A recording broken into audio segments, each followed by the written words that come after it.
నమస్తే welcome to Y news bulletin లో ముందుగా హెడ్లైన్స్ చూద్దాం. Jagan mafia gang leader Vaikapa నేత ప్రధ్వజమెత్తిన యనమల.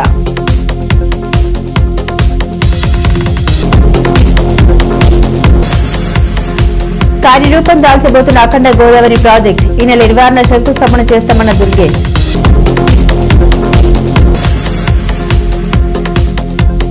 అనకాపల్లి జిల్లాలో రోడ్డు ప్రమాదం 15 మందికి గాయాలు.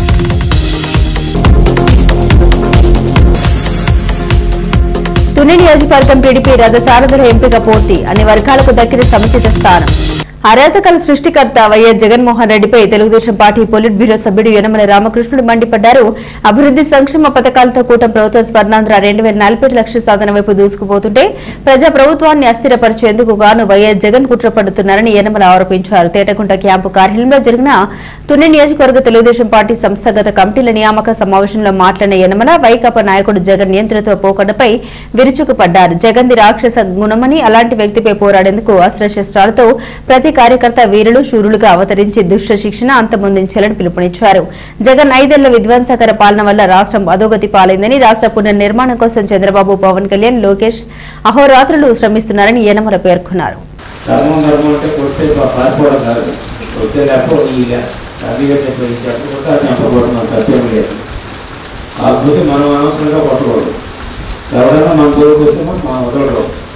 అంటే మీరందరూ కూడా మన జోలికి రాకుండా ఉండాలంటే మీరంతా వీరులు అవ్వాలి, సూర్యులు అవ్వాలి. అప్పుడే మీరు ఎవరు ఈ జోలికి రావాలి. ఈనాడు భయపెట్టడానికి ప్రయత్నం చేస్తాం. అంటే మనం రీసెంట్గా కొన్ని చూసాం జగన్మోహన్ రెడ్డి యాత్రని. అక్కడ మనకి ప్రకాశం జిల్లాలో ఒక యాత్ర, తెనాలిలో ఒక యాత్ర చేశాం. ఎంత దౌర్జన్యం చేశారంటే అంత దౌర్జన్యం చేశాం. అంటే మనుషులు పోలీసు అంటే భయం లేదు, మనుషులు చంపేస్తే భయం లేదు. అందుచేత ఏదో విధంగా అతను సాధించి వెళ్ళాలనే ఉద్దేశంతో అసలు ఎవరైనా అయితే తప్పు చేస్తే వెంటనే సర్దుకుంటారు. అతనికి సర్దుకునే గుణం లేదు, అదేవిధంగా క్షమాపణ చెప్పే గుణం కూడా లేదు. ఇక్కడే కదా అసెంబ్లీలో కూడా ఇప్పుడు నేను చాలాసార్లు అడిగితే కూడా చెప్పలేదు. అతనికి ఆ లక్షణం లేదు. అంటే ఎక్కించుకుని పోతామని కోరుకుంటూ పోవడం, మొత్తం నరుక్కుంటూ పోతామని చెప్పాడు కదా, ఆ నరుక్కుంటూ పోతామనేటువంటి దాన్ని. అలానే మీరు భయపడి ఇళ్లలో మారిపోయారు కదా, అలాగేం జరగదు. అలా జరిగేటువంటి పరిస్థితులు అంటే అంతకంటే గట్టిగా మనం ఉండాలి. ఉంటేనే వాళ్ళు భయపడతారు వేసుకోవాలి. అంతేగాని ఈ రోజున మనం చూస్తే ఏదో నేను భయపెడుతున్నాను కాదు, మనకంటే అన్ని రకాలుగా అభివృద్ధి చెందాలి. మనతో పాటు నియోజకవర్గంలో ఉండేటువంటి గ్రామాలు అభివృద్ధి చెందాలి. అదేవిధంగా గ్రామాల్లో ఉండేటువంటి ప్రజలు అభివృద్ధి చెందాలి. ఆ విధమైనటువంటి కార్యక్రమం మనం చేయవలసినటువంటి అవసరం ఉంది. రెండవది చూస్తాం, జగన్మోహన్ రెడ్డి మాట్లాడితే అప్పుల గురించి మాట్లాడతారు. అప్పులు ఎవరు చేశారండి? అది ఎక్కడైతే మనకు అనవసరం. కానీ మనకి ఏమి కార్యక్రమాలు తెలియదు వనీలు అనేటువంటి చెప్తున్నాడు. ఏమి కార్యక్రమాలు చేస్తే ఒకే ఒక ఉదాహరణ చెప్తాను. నువ్వు చేసినటువంటి 10 లక్షల కోట్ల అప్పుల మీద మనం అధికారంలోకి వచ్చిన తర్వాత 1,07,000 రూపాయలు ఇంట్రెస్ట్ ప్రిన్సిపల్ అమౌంట్ కట్టాలి. ఇది అవునా కాదా జగన్మోహన్ రెడ్డి గారు చెప్పాలి. ఆయన చేసినప్పుడు మనం ఇంట్రెస్ట్ ప్రిన్సిపల్ అమౌంట్ 1,07,000 కోట్లు ఈ యొక్క మనం వచ్చిన కాలంలోనే, సంవత్సరం కూడా పూర్తి అవ్వలేదు, మనం వచ్చిన కాలంలోనే కట్టాం. అంటే ఎంత అప్పు చేశాడనే తెలుస్తుంది. అంటే మనకు వచ్చేటువంటి బడ్జెట్లో ఇంచుమించు 25% అతను చేసినటువంటి అప్పుల మీద కట్టడానికి మనకు సరిపోతుంది. అదేవిధంగా ఈరోజు ఎన్ని స్కీమ్లు ఇచ్చారో మన సార్ చెప్పారు. అంటే అన్ని స్కీమ్లు మనం ఇవ్వగలిగినన్ని ఇస్తున్నాం. ఆ విధంగా లెక్కేస్తే ఈ సంవత్సరంలో మనం పెట్టిన బడ్జెట్లో 1,61,000 కోట్ల రూపాయలు ఇప్పుడు మనం పే చేసాం. ఆ పే చేస్తే ఏమీ ఇవ్వలేదని సాక్షిలో పెద్ద లక్ష్యాలతో 81,000 కోట్లు మోసం. నేను చూసాం కదా సాక్షికారం చూడాలి, నేను చూస్తాను సాక్షికారం. ఎందుకంటే మనం ఏం చేస్తున్నారో వినాలి కదా, ప్రతిపక్షాలు ఏం చెప్తున్నారో వినాలి. అంటే 81,000 కోట్లు రైతులకు కూటమి ప్రభుత్వం మోసమని పెద్ద హెడ్లైన్స్లో వేశారు. మరి మనం 1,61,000 కోట్ల రూపాయలు మనం ఈ రోజున పే చేస్తే 81,000 కోట్లు 81,000 కోట్ల రూపాయలు ఎట్లాగా నువ్వు లెక్కలు వేస్తామంటే దానికి సమాధానం లేదు. సొంత పేపర్ కాబట్టి లెక్కలు వేసేస్తున్నావు, చార్జ్ చేసేస్తున్నాను. అంటే నేను ఒకసారి అడిగాను, జగన్మోహన్ రెడ్డి గారు మీరు తెచ్చుకొస్తారా? నేను తెచ్చుకొస్తాను, ఇద్దరు తెచ్చేద్దాం.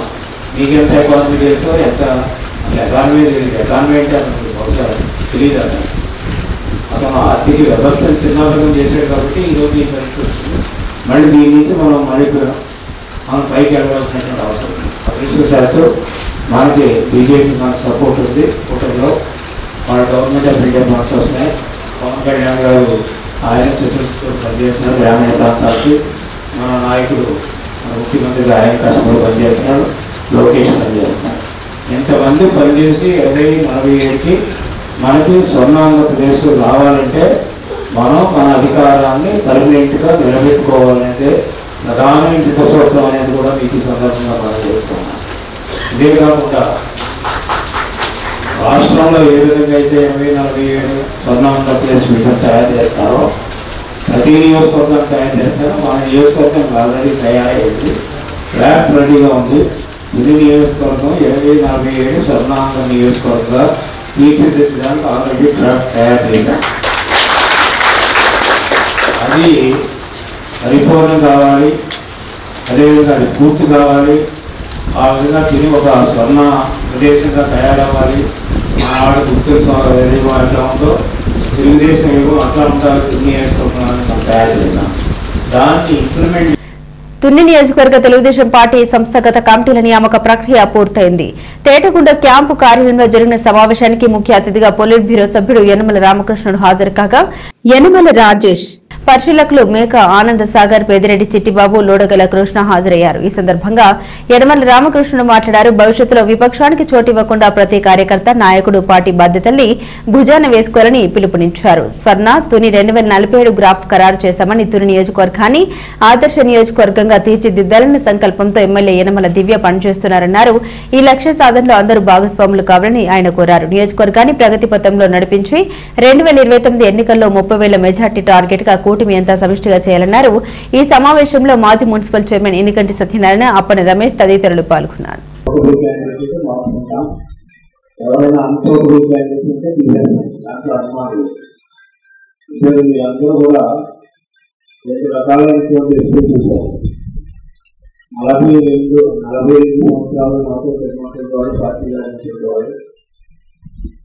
రెండోది మధ్యలో వచ్చినప్పుడు కూడా పార్టీలో లాయర్గా ఉండి పార్టీకి ఆర్మీలో చేసినటువంటి వాడు. మూడోది వచ్చేటప్పుడు మన ఎలక్షన్లో చట్టసభ్యులు పనిచేసినటువంటి వాడు. నాలుగోది డబ్బుల గురించి మనం ఇబ్బంది పెట్టినాడు.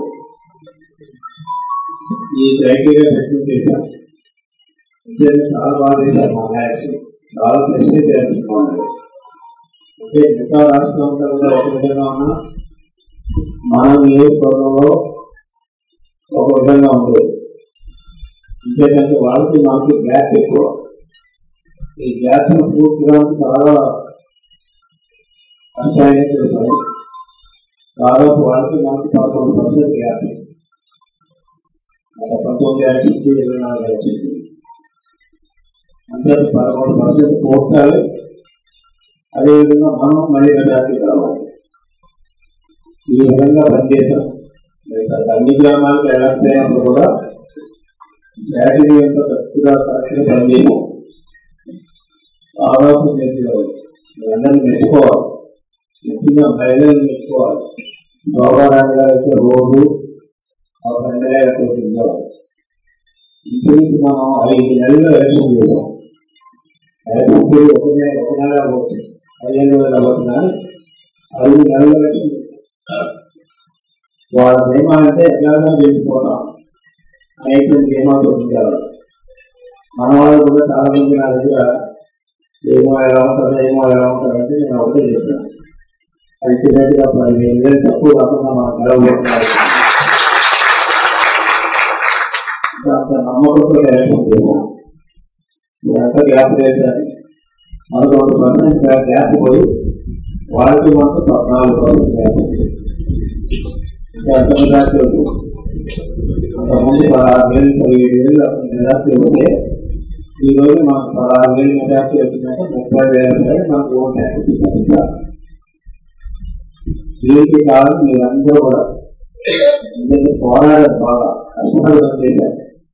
ఒక చెప్పక్కర్లేదు, పోరాడి పనిచేశారు. ఎందుకంటే నష్టపోయాం 5 సంవత్సరాల్లో చాలా ఇబ్బందులు పడ్డారు. ఆ ఉద్యోగం తగ్గట్టుగానే కష్టపడి పనిచేశారు కాబట్టి మనకి నేను అనుకున్నట్టుగానే అందరికీ చూపించాను. చాలా తప్పు చెప్పాను. 30,000 ఓట్లు మనకు తెలుస్తున్నాయి. 30,000 ఓట్లు మెజార్టీ వస్తుందని చెప్పాను. ఇప్పుడు ఎక్కడైతే 30,000 ఓట్లు పైన మనకి అదనంగా అవుతుంది. అప్పుడు వచ్చినటువంటి మెజార్టీ అయితే మిగతా మెజార్టీ మనకి 16,000 మెజార్టీ వస్తుంది. ఇప్పుడు ఉన్నటువంటి పరిస్థితి ఏంటంటే మనం ఈ 16,000 కూడా కాపాడుకుంటూ ఇంకో 16,000 సంపాదించేటువంటి బాధ్యత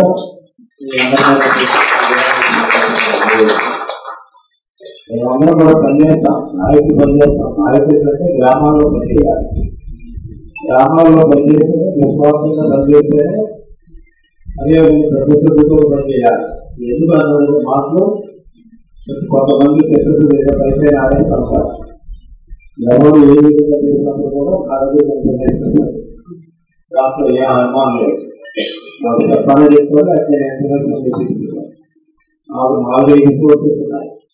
మీరు చేసేటువంటి కార్యక్రమాలు మీరందరూ కూడా ఏంటంటే అలాగే మన దేశంలో ఆనందంగా ఉండకపోతే మరింత ఆనందంగా ఉండేట్టుగా 16,000 అయితే 37,000 చేసేసారు.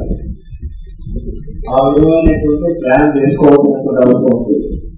నేను ఒక్కడనే ప్లాన్ చేస్తే కూడా నేను ఒక్కడనే బయట కూర్చొని చేస్తే కూడా అందుకని కొంతమంది ఇష్టం కూడా తీసి జరగాలన్నా నాకుండే ఎవరు తప్పు చేసినప్పుడు కూడా తప్పు చేసినా మా అన్నయ్య చేసినా మా ఇంట్లో చేసినా ఎవరు చేసినా బయట చేసినా నాకు మిమ్మల్ని తిట్టేటువంటి హక్కులు తెలుస్తున్నాం కూడా.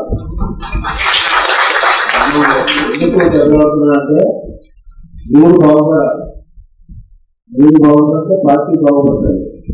పార్టీ బాగుపడితే ఎమ్మెల్యే సీట్ లేకుండా మనం ఎక్కువ ప్రత్యేకంగా కూడా తెలుస్తాం. మీరు సెటిఫైడ్ చేసుకోండి. మీరు సెటిఫైడ్ చేసుకుంటే మీ గ్రామంలో అఖండ గోదావరి ప్రాజెక్టుకు కార్యరూపం ఇస్తున్నామని టూరిజం మంత్రి కందుల దుర్గేష్ తెలిపారు. 97 కోట్ల భారీ ప్రాజెక్టుకు ఈ నెల 26న డిప్యూటీ సీఎం పవన్ కళ్యాణ్, కేంద్ర మంత్రి గజేంద్ర సింగ్ షెకావత్ శంకుస్థాపన చేస్తారని ఆయన రాజమండ్రిలో తెలిపారు. దాంతోపాటు నిడదవోలులో కోడ సత్యం తల్లి టెంపుల్ దగ్గర భక్తులకి ఎమ్యూనిటీస్ పెట్టడం, వాళ్ళకి ఒక సమిశ్రూడు దగ్గర కాలువ ఉంది, గోదావరి కాలువ, అక్కడ వేసైడ్ రెస్టారెంట్స్ పెట్టడం, బోటింగ్ పెట్టడం, ఇలా దాన్ని కూడా పర్యాటక కేంద్రంగా తయారు చేయడానికి సమిశ్రగూడెం దగ్గర ఉన్నటువంటి గోదావరి కాలువ కానీ, అదేవిధంగా కోట సత్యం తల్లి టెంపుల్ తిమ్మరాజుపాలెంలో ఉన్నటువంటి కోట సత్యం టెంపుల్ కానీ, ఈ రెండింటిని కూడా ఆధునీకరించడం, అభివృద్ధి చేయడం, పర్యాటక కేంద్రాలుగా చేయడం అనేటువంటిది ప్రత్యేక కార్యక్రమంగా తీసుకోవడం జరిగింది. దీని ద్వారా మనం ఆశించేది ఏంటంటే, మీరు ముఖ్యమంత్రి గారు కూడా చెప్తూ ఉంటారు పదే పదే, ఏంటంటే ఎంప్లాయ్మెంట్ జనరేషన్కి టూరిజం అనేది పెద్దపేట వేస్తుంది అనేటువంటి మాట చెప్తారు. దాని ప్రకారం టూరిజం డెవలప్మెంట్ చేయడం ద్వారా, ఈ ప్రాజెక్ట్ ద్వారా మనం చేయబోయేది ఎంప్లాయ్మెంట్ జనరేషన్ ఒకటి, రెండోది ఎకనమిక్ డెవలప్మెంట్.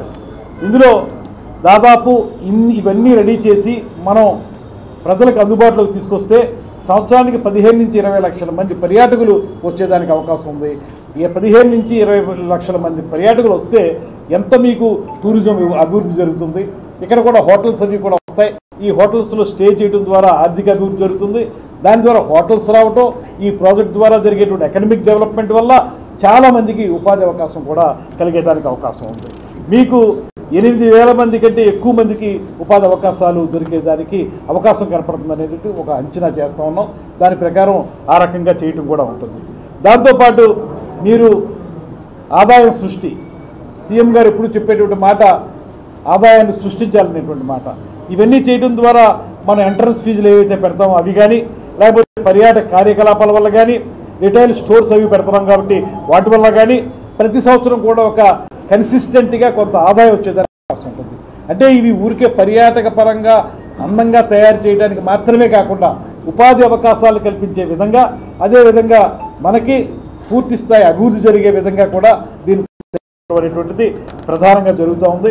దీన్ని మనం ఏ రకంగా తీసుకొస్తున్నామంటే, మళ్ళీ ఇందులో ఎవరన్నా ప్రైవేట్ ఎంటర్ప్రెన్యూర్స్ ముందుకొస్తే వాళ్ళతో కలిసి పీపీపీ మోడ్లో ఇంకా కొన్ని కొత్త ప్రాజెక్టులు చేయడానికి కూడా ఈ ప్రాజెక్టు పూర్తిగా దోహదపడుతుంది. కనుక దీన్ని మనం 26వ తారీఖున శుభముహూర్తం పెట్టుకున్నాం. 26వ తారీఖున శంకుస్థాపన చేయడం ద్వారా పుష్కరాల నాటికి రేపు మనకి 27లో వచ్చేటువంటి పుష్కరాల నాటికి ఈ ప్రాంతాన్ని అంతటినీ కూడా సుందరంగా తయారు చేస్తే రేపొద్దున మన పుష్కరాలకి ఇవన్నీ అభివృద్ధి జరుగుతాయి. దానికి సంబంధించి ఇంకా ఏమన్నా ఈ ప్రాజెక్టుకి సంబంధించి మనం స్టేట్ గవర్నమెంట్ ద్వారా కనెక్టివిటీ ఏర్పాటు చేయాల్సిన పుష్కరాల సమయంలో ఎలాగా కనెక్టివిటీని మనం టేకప్ చేస్తాం కనుక రోడ్లు కానివ్వండి, ఇతర వేస్ కానివ్వండి, ఏవైతే ఉన్నాయి మోడ్ ఆఫ్ ట్రాన్స్పోర్టేషను వాటన్నిటినీ డెవలప్ చేయడం ద్వారా ఈ ప్రాంతాన్ని ఉమ్మడి ఉభయ గోదావరి జిల్లాలు రెండింటినీ కూడా అద్భుతమైనటువంటి సుందర ప్రదేశంగా తయారు చేయటం, ఉపాధి కల్పించే ప్రాంతంగా చేయటం, అదేవిధంగా డెవలప్మెంట్ జరిగేటువంటి కార్యక్రమంగా చేయటం అనేటువంటిది చాలా ముఖ్యమైన అంశంగా ఈ కార్యక్రమాన్ని చేపడుతున్నాం. అదే రోజున శ్రీ పవన్ కళ్యాణ్ గారు, శ్రీ గజేంద్ర సింగ్ షెకావత్ గారు, అదేవిధంగా మన ఎంపీ పురంధేశ్వర్ గారు కూడా ఇంకో 2 కార్యక్రమాల్లో కూడా పాల్పంచుకుంటారు. కార్యక్రమాలు అవి ఏంటి, ఎలాగా మినిట్ టు మినిట్ మీకు అన్నీ ఇవ్వడం జరుగుతుంది. 26వ తారీఖు మాత్రం మీరందరూ కూడా వచ్చి మన అందరి యొక్క చిరకాల కోరిక, చాలామంది అడుగుతూ ఉంటారు హేవలాక్ బ్రిడ్జ్ ఏమైందండి, హేవలాక్ బ్రిడ్జ్ అన్నారు, అప్పుడెప్పుడు అన్నారు, ఏం చేయలేదండి. ఇవాళ హేవలాక్ బ్రిడ్జ్ని ప్రజలకు ఉపయోగార్థం, సందర్శనార్థం కూడా తయారు చేసే విధంగా మనం దీన్ని తీసుకొస్తున్నాం అనేటువంటి మాట ఈ సందర్భంగా తెలియజేస్తున్నాం. హేవలాక్ బ్రిడ్జ్ 1890లో అంటే 1900 అంటే ఇప్పటికి 110 ఏళ్ళు అయింది. అసలు దాని లైఫ్ ఎంత ఉందంటే దాని ఈ బడ్జెట్ ఏదైనా ప్రభుత్వం యనమల దివ్య కృషి ఫలితంగా గ్రామీణ రహదారులకు మహర్దశ పడుతుంది. గత పాలకుల నిర్వాహకం వల్ల గజానికి గొయ్యలమయమైన రహదారులపై ప్రయాణాలు ప్రాణ సంకటంగా మారాయి. దీంతో బాధ్యత కలిగిన ప్రజాప్రతినిధిగా ఎమ్మెల్యే యనమల దివ్య గ్రామీణ రహదారులకు నిధులు మంజూరు చేయించారు. ఇందులో భాగంగా తుని మండలంలోని మర్లపాడు, రాజుపేట, వేలంపేట గ్రామాల ప్రధాన రహదారికి 60 లక్షలు మంజూరు చేయించారు. ఈ నిధులతో చేపట్టే పనులకు ఎమ్మెల్యే యనమల దివ్య ఇటీవల శంకుస్థాపన చేశారు. ఈ కార్యక్రమంలో యనమల రాజేష్, ఆయా గ్రామాల కూటమి నాయకులు పాల్గొన్నారు.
సాంప్రదాయాల్ని ఆలయ వ్యవస్థ గొప్పతనాన్ని భావితరాలకు అందిస్తూ హిందూ ధర్మాన్ని రక్షించుకోవాలనే దృఢ సంకల్పంతో కొంతమూరు షణ్ముఖ పీఠం పీఠాధిపతి స్కందస్వామి స్థాపించిన ఆలయాలు హిందూ ధర్మ పరిరక్షణ సమితిలో అందరూ భాగస్వాములు కావాలని పలువురు స్వామీజీలు ఆధ్యాత్మికవేత్తలు పిలుపునిచ్చారు. కొంతమూరు షణ్ముఖ పీఠంలో ఆదివారం ఆలయాలు హిందూ ధర్మ పరిరక్షణ సమితి అధికారికంగా జ్యోతి వెలిగించి ప్రారంభించారు. క్షేత్రాధిపతి తణుకు వెంకటరామయ్య మురమొల్ల శ్రీ విజయదుర్గ పీఠం ఆస్థాన సిద్ధాంతి బాణాల దుర్గా వరప్రసాద కార్యక్రమాల్లో షణ్ముఖ సేన పడాల వీరారెడ్డి, కుంచ సూర్యప్రకాష్, ఎన్బి సుబ్రహ్మణ్యం, ఉదయ్ కుమార్, సూర్య, వరప్రసాద్ రెడ్డి, వడ్డీ రామకృష్ణ, స్కందసేన, నారీశక్తి సేన సభ్యులు ఉత్సాహంగా పాల్గొన్నారు. అనంతరం దేవాలయాల నిత్య పూజలకు అవసరమైన కిట్లను అందించారు. భారత్ మాతకి జై. ఆంధ్ర రాష్ట్రంలోనే ప్రముఖ ఆధ్యాత్మిక పట్టణమైన మన రాజమహేంద్రవరంలో ఈ రోజున పరమ పూజ్య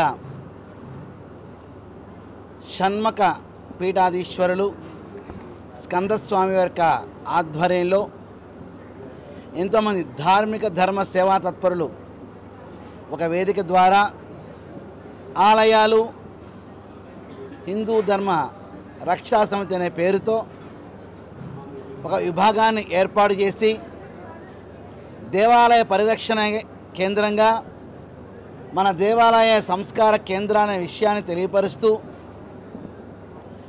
గిరిజన ప్రాంతాలలో, కొండ ప్రాంతాలలో ఉన్న చిన్న చిన్న దేవాలయాలకి ధూపదీప నైవేద్యాల యొక్క పరిస్థితి అధ్వానంగా ఉన్న ఈ సమయంలో ప్రభుత్వం చేయవలసిన పనిని వారి యొక్క సహచరులైనటువంటి పవనగిరి స్వామి వారి యొక్క మార్గదర్శకంలో ఈ రోజున ఈ వేదిక ద్వారా ఒక గొప్ప నిర్ణయాన్ని ఆవిష్కృతమవుతుంది. ఇదెంతో ఆహ్వానిత పరిణామంగా మేము భావిస్తున్నాం. ప్రధానంగా ఉన్న హిందూ ధార్మిక ధర్మ సంస్థలన్నీ కూడా సంఘటితంగా సమన్వయంగా ఏకతాటిమి తీసుకురావాలని చెప్పేసి పరమపూజ స్కందస్వామి వారి యొక్క దీక్షా సంకల్పం. దానికి శ్రీ వల్లీ దేవసేన సమేత సుబ్రహ్మణ్యేశ్వర స్వామి షణ్ముఖపీఠ కేంద్రంగా వారి కార్యాచరణ రూపకల్పన చేస్తున్న ఈ శుభ సమయంలో వేదిక మీద అనేక మంది మహాత్ములు, మహానుభావులు వారి యొక్క వాక్పటిమ ద్వారా సమాజాన్ని మరింత చైతన్యవంతంగా చేస్తున్నారు. రాజమహేంద్రవరంలో ఉన్న ప్రప్రథ కార్యక్రమం ఏంటంటే రాజమహేంద్రవరంలో ఉన్న మరి డివిజన్లుగా ఉన్నారు అనుకుంటా, డివిజన్లో ఉన్న ప్రతి దేవాలయము కూడా ఈ కార్యక్రమాన్ని శ్రీకారం చుట్టాలి. ప్రతి ధార్మిక ధర్మ సంస్థలు కూడా ఇటువంటి కార్యక్రమానికి తలపెట్టిన వారికి చేయూతనిస్తూ ముందుకు సాగాలని తెలియపరుస్తూ శుభంభూయ. భారత్ మాతాకి జై. శ్రీ శివస్వామీజీ వారి అనుగ్రహంతో మేము ఆలయాలు హిందూ ధర్మ పరిరక్షణ సమితి అని ఒక విభాగాన్ని తీసుకొని ఎక్కడైతే చిన్న చిన్న దేవాలయాలు ఉన్నాయో ఆ దేవాలయాలలో దీప నైవేద్యాలు కరువై అక్కడ ఉన్నటువంటి బ్రాహ్మలు అర్చక స్వాములు ఎవరైతే ఉన్నారో వారందరూ కూడా చాలా ఇబ్బందులు పడుతూ వారికి తినడానికి కూడా తినలేని పరిస్థితుల్లో ఆ దేవతలను ఆరాధించడం, ఇదంతా కూడా ప్రభుత్వ దృష్టికి వెళ్ళకపోవడం కూడా మాకు చాలా ఆశ్చర్యంగా ఉంది. ఇలాంటివన్నిటిని కూడా ప్రభుత్వ దృష్టికి తీసుకెళ్లాలని, అలాగే శివస్వామీజీ లాంటి వారి అనుగ్రహంతో వారి యొక్క సలహాలతో ముందుకు వెళ్తూ తూర్పుగోదావరి జిల్లాలలో మొదటిగా, అలాగే అల్లూరు సీతారామరాజు జిల్లాలోనూ ఈ కార్యక్రమాలు చేపట్టాలని, అలాగే మా పీఠంలో ఉన్నటువంటి సభ్యులు, అలాగే అనకపల్లి కైట్ ఇంజనీరింగ్ కళాశాల ఆధ్వర్యంలో స్థానిక విజయ రెసిడెన్సీలో ఇంటర్ పాస్ అయిన విద్యార్థులకు ఆలంబన పేరుతో సెమినార్ నిర్వహించారు. కైట్ ఇంజనీరింగ్ కళాశాల ప్రిన్సిపల్ వై రామకృష్ణ ఆధ్వర్యంలో ఐఐటి జేఎన్టీయూ కాకినాడ నుండి ఇంజనీర్ విభాగంలో విశేష అనుభవం కలిగిన ఉపాధ్యాయులచే ఈ సెమినార్లో విద్యార్థులకు అవగాహన కల్పించాలన్నారు. Kakinada JNTU professor doctor KVSG Muralikrishna మాట్లాడుతూ ఆధ్వర్యంలో ఈ సదస్సు ఇంటర్ పూర్తి చేసి ఇంజనీరింగ్ విద్యను అభ్యసించాలని భావిస్తున్న విద్యార్థులకు, వారి తల్లిదండ్రులకు అవగాహన ఎంతగానో ఉపయోగపడుతుందన్నారు. ఇంజనీరింగ్ లో ఉన్న ఎన్నో అవకాశాల గురించి artificial intelligence, AI, machine learning, data science, cyber security వంటి విభాగాల్లో మంచి అవకాశాలున్న కోర్సుల గురించి వివరించారు. ఈ కార్యక్రమంలో అనకాపల్లి పరిధిలో గల కైట్ పూర్వ విద్యార్థులు, డైరెక్టర్ వై సత్యరాజు, స్టాఫ్ సభ్యులు రవికాంత్, శ్రీనివాస్, ప్రసాద్ తదితరులు పాల్గొన్నారు.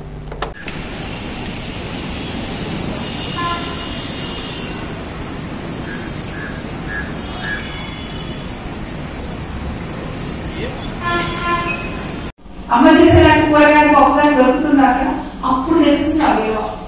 కాబట్టి this is a crucial stage to మీ మొత్తాన్ని, మీ మైండ్ కానీ మీ బాడీని కానీ డెవలప్ చేసుకోవడానికి ఇది క్రూషియల్ స్టేజ్.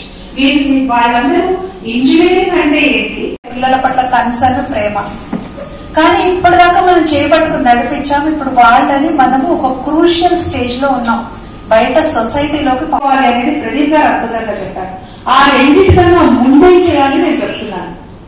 మనకి రేపు పొద్దున పెద్ద మెడల్ వస్తుంది, చాలా పెద్ద అవార్డ్స్ వస్తాయి, ఎంతో పెద్ద పెద్ద రికగ్నిషన్స్ వస్తాయి. రైజ్ అవ్వాలి అని ఆనెస్టీతో తల్లిదండ్రులు చేపట్టుకుని ఇక్కడికి వచ్చిన పిల్లల కోసం తల్లిదండ్రులు ఒకసారి క్లాస్.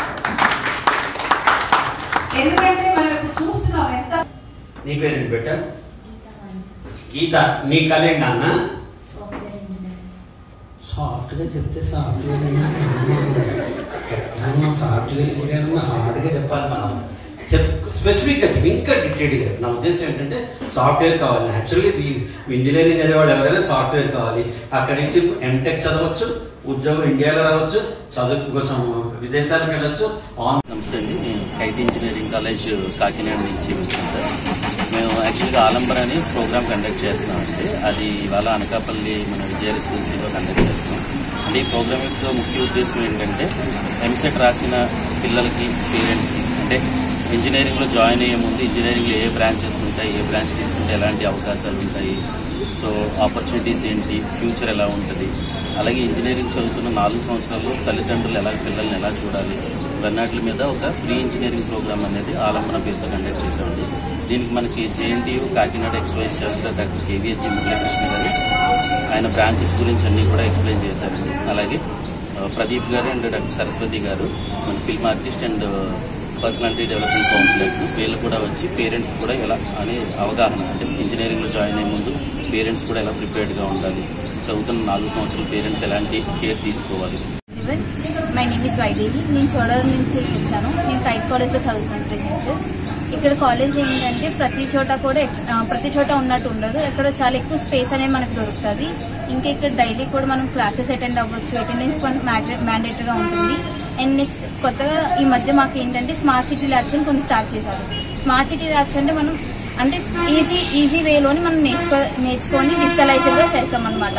దాన్ని స్మార్ట్ సిటీ ల్యాబ్స్ అంటారు. ఇంకా మనం నేర్చుకోవడానికి జీసీసీ, కేహబ్ ఇలా ఇన్నోవేషన్ టెక్నిక్స్ అనేవి చాలా ఉన్నాయి. నెక్స్ట్ టోస్ట్ మాస్టర్స్ ఉన్నాయి. టోస్ట్ మాస్టర్స్ ఏంటంటే మనం ఇంగ్లీష్ స్పీకింగ్ స్కిల్స్ అనేవి పెంచుకోవడానికి అండ్ స్టేజ్ ఫియర్ పోగొట్టుకోవడానికి ఇవన్నీ ట్రై చేస్తామన్నమాట. Thank you. బులెటిన్ ముగించే ముందు హెడ్లైన్స్ మరోసారి. Jagan mafia gang leader, Vaikapa నేత ప్రధ్వజమెత్తిన యనమల.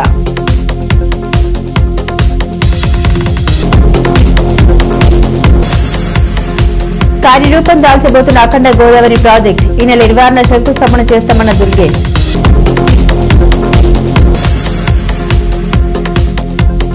అనకాపల్లి జిల్లాలో రోడ్డు ప్రమాదం, 15 మందికి గాయాలు.